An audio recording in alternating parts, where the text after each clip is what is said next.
सिंध जे नामिया तालीमदार शाइर लेखक लतीफ़ जे पारकू साईं रोशन जो जी 8 वर्षी जे मौके ते सिंधी अदबी संघ शाख जामशोरे पारां सैयद कॉलोनी में तकरीब कोठाई हुई, जंहिंजी सदारत नामिया अदीब ताज जोए कई। वर्सी तकरीब खे नामिया अदीब ताज जोए, लेखक ऐं सहाफ़ी गुलाम रसूल चांडे, उस्ताद सिद्दीक जोए, गुलशेर कोरे जो ऐं ॿियनि ख़िताब कंदे चयो त साईं रोशन जो जामशोरे समेत सॼी सिंध जो वॾो किरदारु हो। हू बहितरीन शाइर, लेखक, नक़ाद ऐं तारीख़ में दिलचस्पी रखंदड़ शख़्स, सचो इंसान ऐं लतीफ़ जो तमामु वॾो पारखू ऐं आशिक़ हो। मुक़ररनि वधीक चयो त साईं रोशन जीएमिस्ट ऐं सिंध जो बेचैन रूह हो, जंहिं हमेशह सिंध जी ख़ुशहाली जा ख़्वाब ॾिठा। हुन 1967 खां ज़िंदगी जे आख़िरी साल 2013 ताईं साईं जीएम साहिब सां पंहिंजी मोहबत ऐं अक़ीदत जो इज़हार कंदो रहियो। हुननि चयो त शाबस आहे सिंधी अदबी संघ शाख जामशोरे खे, जिन कोविड वारे माहौल में बि साईं रोशन जो खे यादि कयो आहे ऐं साईं जे 8 वर्सी जे हवाले सां तकरीब कोठाई आहे। हू हिकिड़ो बाग़ी रूह हुयो सिंध जो, बहितरीन नक़ाद, बहितरीन शाइर ऐं बहितरीन लेखक, तारीख़ में दिलचस्पी।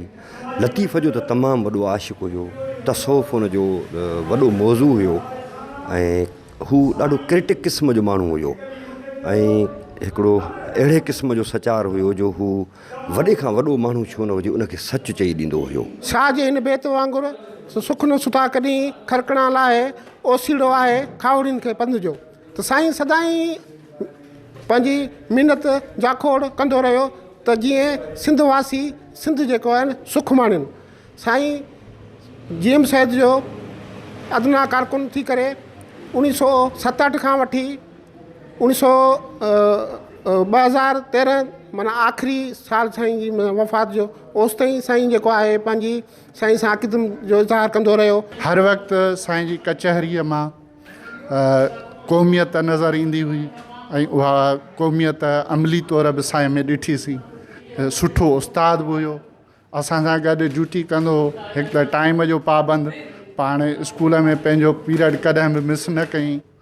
उन खां पोइ साईं जीएम सैद जी 1968 खां वठी